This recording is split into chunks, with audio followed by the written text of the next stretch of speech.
Bueno, un fuerte abrazo a toda la generación del despertar y a la comunidad Moriá. Estamos hoy en una fiesta especial, la Ilulá del Rabino Itzal Luria o el Ari Hakadosh. Él, ahorita vamos a hablar de su, ahorita vamos a hablar de su trayectoria y también vamos a hablar de las enseñanzas de él. Bien.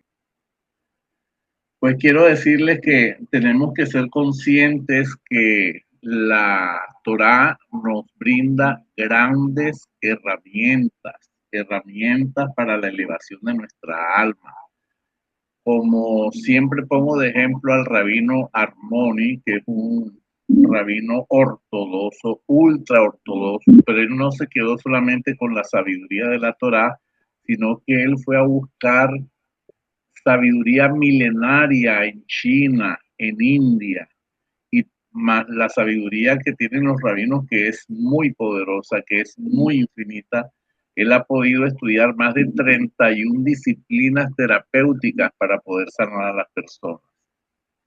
Ahora, para la elevación de nuestras almas y para conectar con nuestros anhelos, con nuestros sueños, con nuestro propósito, tenemos que conectar principalmente con Shabbat, posteriormente con la fiesta. Ese Shabbat y esas fiestas son portales cósmicos que nos ayudan a elevarnos. Hay personas que tienen mucho aceleramiento en su crecimiento espiritual y tienen ese afán por ser grandes y poderosos. Pero yo les digo, si usted quiere ser grande y poderoso en el estudio de la Torá y en su espiritualidad, concéntrate en Shabbat, porque el Shabbat te da todas las pautas, todas las herramientas para nosotros crecer. Estos ciclos semanales, ciclos mensuales, ciclos anuales, permiten que nosotros demos saltos cuánticos, pero dentro de esos saltos cuánticos nosotros tenemos la tefilá, que es la oración. Dentro de la oración tenemos la meditación, la lectura de los salmos, Ibodedut, que es conectar con la naturaleza y hablarle a Dios con nuestras propias palabras. Tenemos la lectura de los salmos, los teilín, tenemos la meditación cabalística, que es la que nosotros estamos practicando cada vez más para poder provocar milagros en nuestra vida y también para poder acelerar ese cumplimiento que Dios nos ha dicho a cada uno de nosotros. Y una de las herramientas más poderosas es la Ilulá. La Ilulá, que es un sello que se plasma en el tiempo, el día de la partida de un sadit, y queda a nuestra disposición de cada uno de nosotros eh, esa magia, ese poder, esas enseñanzas, ese amor de cada uno de esos sabios y que nosotros antes no aprovechábamos y que ahora con la conciencia que tenemos y con ese nivel espiritual que tenemos podemos aprovechar.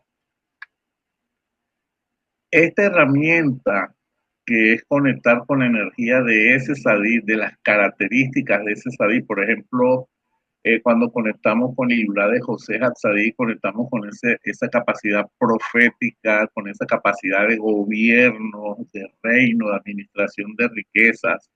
Cuando conectamos con David Bar Yochai, conectamos con los secretos ocultos que tiene el Zohar. Cuando conectamos con Moshe, conectamos con esa humildad, con esa capacidad profética, con esa capacidad de hacer milagros, señales y prodigios. Y cuando conectamos con el Ari Hakadosh o con el Arizal, estamos conectando con ese poder de clarividencia, con ese poder de canalización, con ese poder de sabiduría ancestral inimaginable, porque él es el precursor de la Kabbalah, porque él es el precursor de la Kabbalah moderna. Así que en cada Ilulá nosotros podemos aprovechar esa energía que ellos dejaron, porque cuando ellos se van al Olana va al mundo por venir, al lugar donde les correspondió, ellos no se llevan eso que ellos condensaron, como el amor, como sus enseñanzas, como su capacidad de hacer milagros.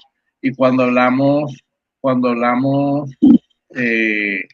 del Sadid, el Arizal, efectivamente, aunque murió a los 38 años, tenía una capacidad milagrosa, una autoridad, una capacidad de ver más allá. Si pasaba por el frente de una tumba, podía ver la vida de la persona que falleció en esa tumba. Si veía un animal, podía ver si dentro del animal había un alma en rectificación. Si había una piedra, podía discernir si en esa piedra había un alma haciendo su corrección y aprovechando las ilulá. Las ilulá, de acuerdo a las características del Sadid, y hoy tenemos la energía del rabino Itzhak Luria, que, wow, dentro de todos los Sadids, yo los admiro a todos, yo admiro a Moshe, yo admiro a José Hatzadí, yo admiro al rey Salomón, yo admiro a David Bar Yochai, a Isaías, a Jeremías, a todos, pero hay unos que tienen algo especial y hoy podemos conectar con esa gran luz. Hoy podemos conectar con, eh, con esa gran fuerza. ¿Quién era Rabbi Isaac Luria?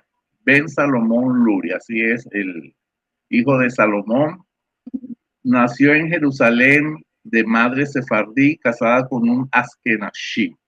Tras la muerte prematura del padre, el joven Isaac fue educado por su madre, los cuales emigraron a Egipto desde donde su hermano Mordejai era un rico comerciante que se había instalado allí. El año de este traslado es dudoso, según su propio testimonio, habría estudiado en Jerusalén con el cabalista Calónico. Ese cabalista también fue el rabino de su padre. Dicen los escritos del Arizal, de su biografía, que cuando él se hizo la Brit Milá, ya el espíritu de Elías, el espíritu de Elías de San Alfón, le había dicho que hasta que no lo viera físicamente en el lugar del Brit Milá, no empezara a hacer el acto de la circuncisión. Y en ese momento, cuando él ve a Elías que apareció, dijo, bueno, vamos a comenzar la reunión, ya la mitad de los invitados se habían ido, y cuando le hacen el procedimiento, a los 5 minutos ya Itzhak Luria tenía la cicatriz sanada, o sea que desde ese momento que le hicieron el Brit Milá, ya estaba sano su prepucio. Entonces Itzhak Luria estudió en una yeshiva bajo la dirección de David Ben Salomón Avisinra, y su sucesor se mostró excepcionalmente dotado, cubriendo sus necesidades gracias al comercio y los negocios. A la edad de 15 años se casó con su prima y los recién casados se retiraron a una isla desierta en el Nilo, en Egipto, que pertenecía a su tío y suegro. Itzhak Luria se consagró principalmente al Zohar y a obras cabalísticas anteriores. Llevó una vida ascética y comenzó a tener visiones. O sea, una de las cualidades principales de Itzhak Luria es la clarividencia. En 1569, siguiendo una llamada interior, se instaló en Safé. Safé es la ciudad de la Kabbalah, allá donde habita nuestro querido rabino Jacob Kruger. Allá está la sinagoga. Yo creo que yo tengo fotos de un viaje a Israel en esa sinagoga, una sinagoga antigua, pequeña y muy hermosa.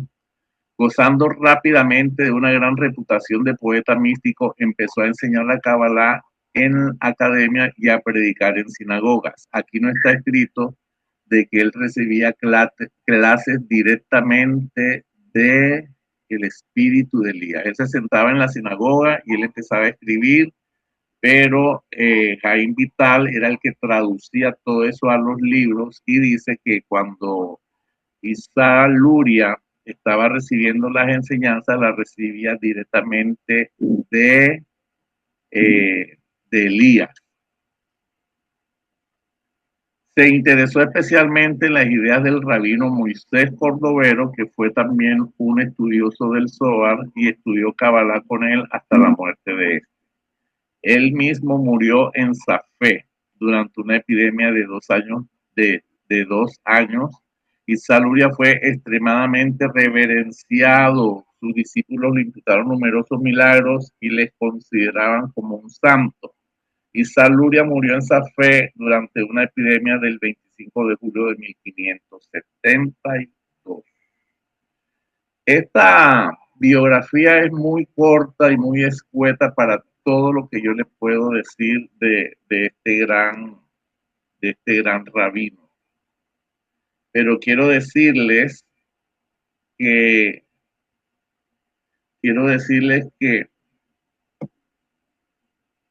ya nosotros hemos estudiado un poco sobre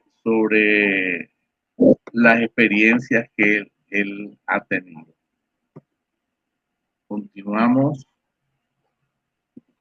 El Arizal escribió un libro que se llama El portal de las reencarnaciones. Realmente no lo escribió él. El que recibía las enseñanzas era Jaime Vital, el rabino Jaime Vital, que era el que transcribía las enseñanzas de él. Este Shahar Hajibulín es la puerta de las reencarnaciones donde habló abiertamente sobre los 5 niveles del alma que se reconocen bajo el acrónimo de Naharai, 5 niveles del alma. Los niveles del alma son, aquí podemos ver en el gráfico, Nefes, Rúa, Nechama, Haya y Yehida. Cada nivel representa un estado de conciencia, un órgano biológico de anclaje a una letra del nombre divino Yud-Kei Vav-Kei. El nivel Nefes, este que está aquí y que está asignado a la letra Hei, habla de la vitalidad física. Es el más bajo de los niveles hablando espiritualmente. Es el motor de la existencia física o biológica, o sea, responde a las necesidades del cuerpo físico. Por ejemplo, cuando una persona tiene ganas de ir al baño, de dormir, de comer, de respirar, de tener sexo, este nivel reside principalmente en el hígado y está en la sangre. Por eso decimos que la vida está en la sangre. También del hígado es el que bombea la sangre para todo el cuerpo junto con el corazón, pero el hígado es el que purifica esa sangre. Se conecta con el mundo de Asia. Aquí Asia está en el nivel de Malhut y en el mundo de la acción. Rige nuestros instintos básicos y acciones físicas. Es el único que está completamente encarnado en todos los seres humanos desde el nacimiento. Cuando una persona nace, solamente tiene ese nivel del alma. Después, cuando la persona va desarrollándose, empieza a atraer los otros niveles del alma. El siguiente es el Rúa, que está asignado a la letra Ba y está conectado directamente con el corazón. Gobierna las emociones, la moralidad, el habla, el equilibrio entre los deseos internos. Reside en el corazón y se asocia con el mundo de Yesirá, la formación. Aquí tenemos dentro del árbol de la vida, primer mundo Asia, segundo mundo Yesirá, que corresponde a Nesa, Jot y Yesod. Ya este mundo es espiritual, que es el mundo de la formación. Se despierta cuando la persona comienza a trabajar activamente en rectificar sus rasgos de carácter y pasiones de la mano con la voz. O sea, cuando la persona se levanta y dice, bueno, a partir de hoy yo voy a hacer Netilaya Dain apenas me despierte y voy a hacer el Modean, o sea, hago una oración de agradecimiento. Ya en ese momento es porque el Ruba se está despertando en la persona.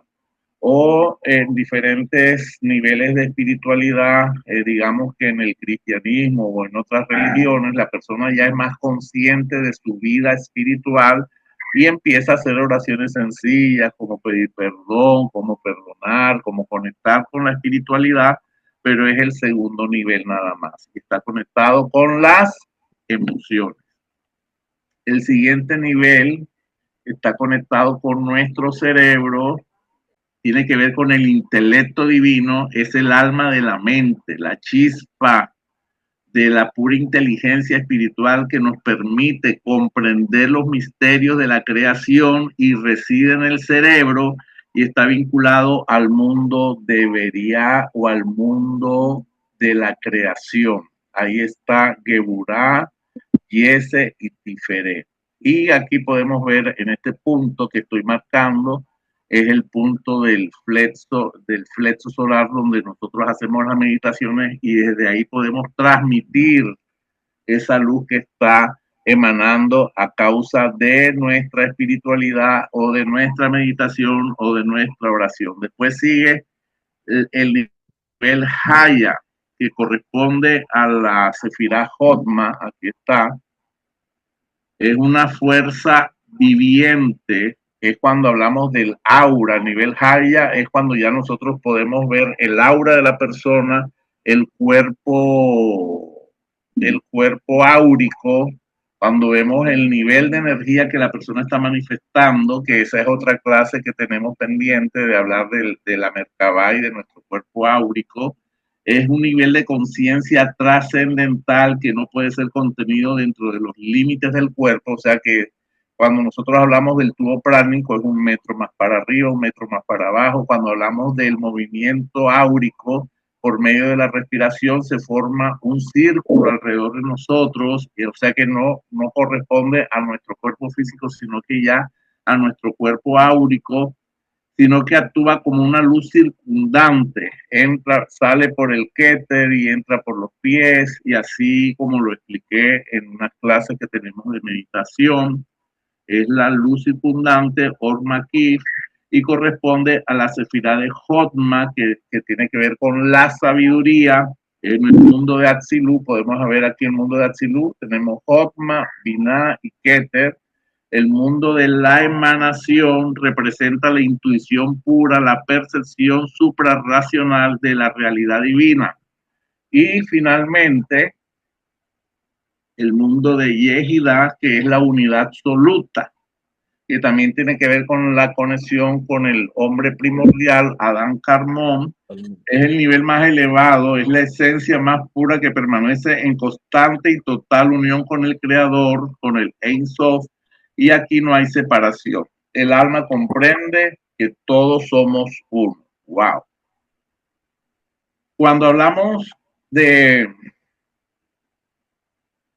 la rueda de la reencarnación, si una persona no logra refinar o completar su rectificación de su nefes, de su rúa o de su nechama en esta vida física, el alma regresa en un nuevo cuerpo. O sea, aquí ya estamos hablando de qué es lo que pasa cuando la persona no alcanza a rectificar, o puede haber una transmigración o atrapamiento en reinos inferiores, diseñado como un proceso de purificación severo, pero necesario para rescatar las chispas de santidad. Por ejemplo, cuando una persona no alcanza su nivel de rectificación, puede transmigrar o reencarnar en un cuerpo inanimado o material.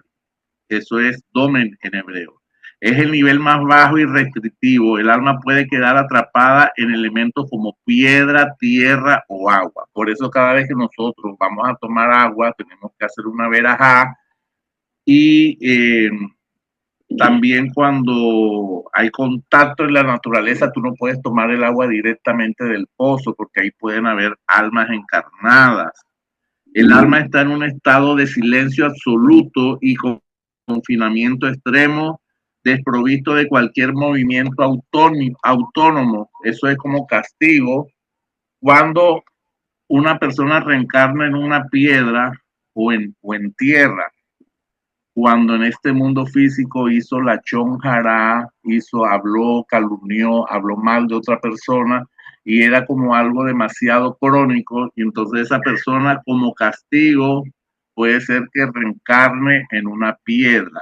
Y según otro estudio que hicimos el otro día, cuando una persona está en un objeto inanimado, solamente se libera cuando o la piedra es destruida o le cae sal con intención en ese lugar.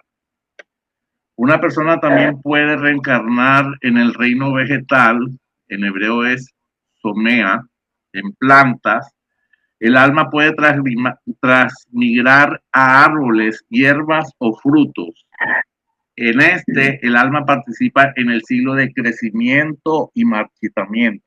También esa alma se puede liberar si llega alguien con una hacha o con un cuchillo y corta la rama y resulta que el alma estaba en esa rama, en ese momento queda liberada. Cuando una persona recita la verajá con la intención correcta antes de comer el fruto, libera el alma atrapada en la planta. Por eso yo siempre les digo que cuando nosotros hacemos Shabbat, nosotros tenemos que hacer el ceder como debe ser, porque todo es un misterio. Y cuando hacemos las verajás en el Shabbat, es porque estamos liberando una chispa de esa alma que puede venir en un pescado, que puede venir en una fruta, que puede venir en un vegetal. Por ejemplo, cuando tenemos en la mesa pan o cualquier cosa de harina, pues hacemos el jamosiles en minjares, pero cuando lo hacemos agua, carne, queso, hongos, podemos decir Baruch atah Adonai Eloheinu melech haolam she'akol niña vivaro, que bendito eres tú, eterno Dios nuestro, Rey del universo, por todo lo que fue creado por su palabra. Y así los frutos de la tierra, y así los frutos del árbol, y así, pues precisamente nos enseñan que nosotros debemos hacer una verajá cuando tomamos agua, eh, cuando vamos a comer algo, porque estamos rescatando esas chispas de alma que pueden venir en las frutas, en los vegetales. También cuando una persona reencarna en un animal, aquí es Jai, el alma entra en el cuerpo de un mamífero, ave o pez o insecto. Aunque el animal tiene movimiento y cierta conciencia, el alma humana atrapada dentro sufre al ser consciente de su pérdida, del libre albedrío, estando sujeta a los instintos de la criatura. Entonces imagínense, nosotros tenemos en este momento una conciencia, tenemos un libre albedrío, y cuando la persona reencarna en una piedra, pierde la movilidad, pero no pierde la conciencia, sabe que está en una piedra. O cuando la persona reencarna en una planta, sabe que está reencarnada en una planta, tiene conciencia.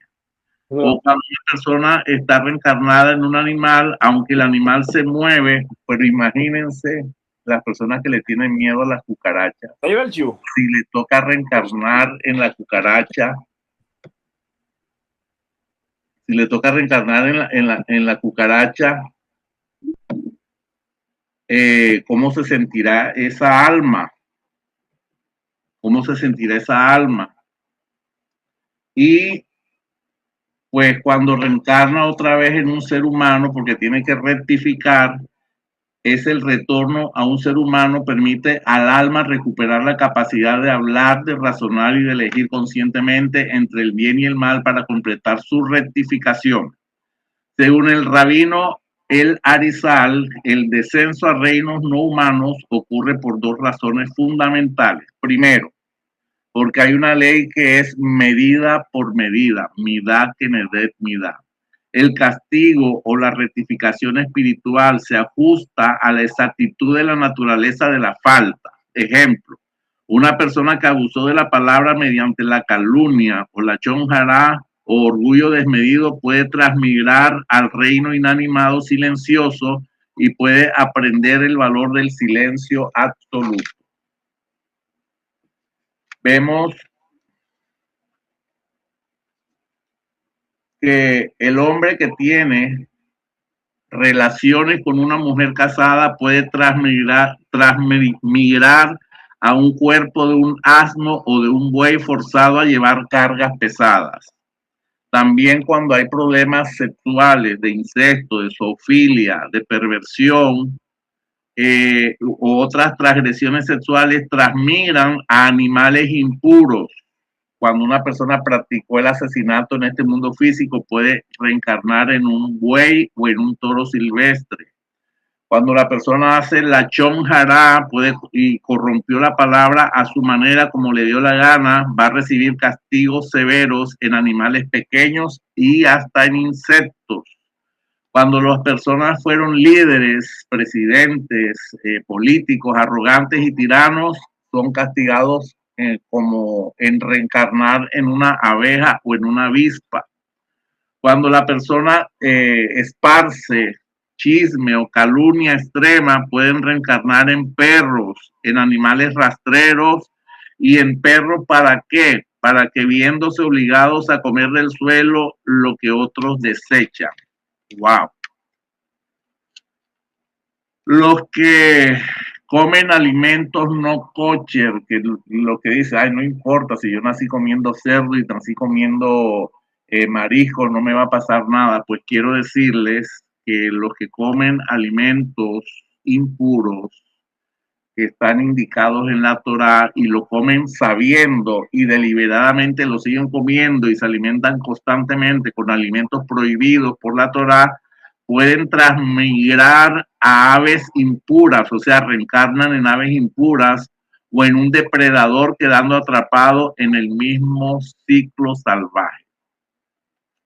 El Arizal dice que ese estado es sumamente doloroso, o sea, el reencarnar en una piedra, el reencarnar en un vegetal, el reencarnar en un animal es un estado sumamente doloroso porque el alma humana atrapada dentro del animal conserva una chispa de su conciencia, sabe que es un alma humana que está metido en un insecto, sabe que es un alma humana que está metida en una piedra, sabe que es un alma humana que está metido en un perro y que ellos tienen conciencia de eso. Así que el Arizal, que es un maestro de la percepción sensorial, el Arizal poseía un nivel de clarividencia espiritual llamado Ruach HaKodesh, un espíritu de santidad. Así que recuerden que en cada chabá no es prender la velita y comer. En cada chabá se deben de hacer las bendiciones, la verajá, la verajá del vino, la verajá de los frutos de la tierra, la verajá de los frutos del árbol. Si vas a tomar agua, chiacol, línea vivaro. Así que tengan cuidado porque alguien que se entregó por completo a sus apetitos puramente animales puede verse confinado en el cuerpo de un animal que corresponda a su conducta. Si una persona se dejó fascinar por el mundo sexual, va a ser confinado en un animal que tenga gran potencialidad sexual. Y tenemos que volver a las sendas antiguas, tratando de que cada vez que tomes un vaso de agua, hacer la verajá, cada vez que vas a hacer un chabá, hacer las bendiciones como deben de ser, cada vez que vas a comer algo, saber que en ese algo puede haber una chispa, un alma que necesita elevarse, puede estar en la fruta, en el vegetal, puede estar en el agua, puede estar en cualquier nivel como los que ya expliqué.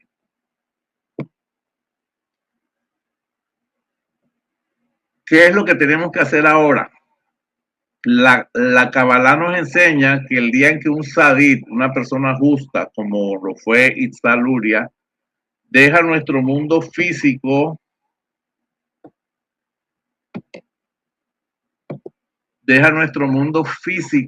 recibimos una oportunidad. Recuerden que no es cuando nosotros queramos, es en el tiempo marcado.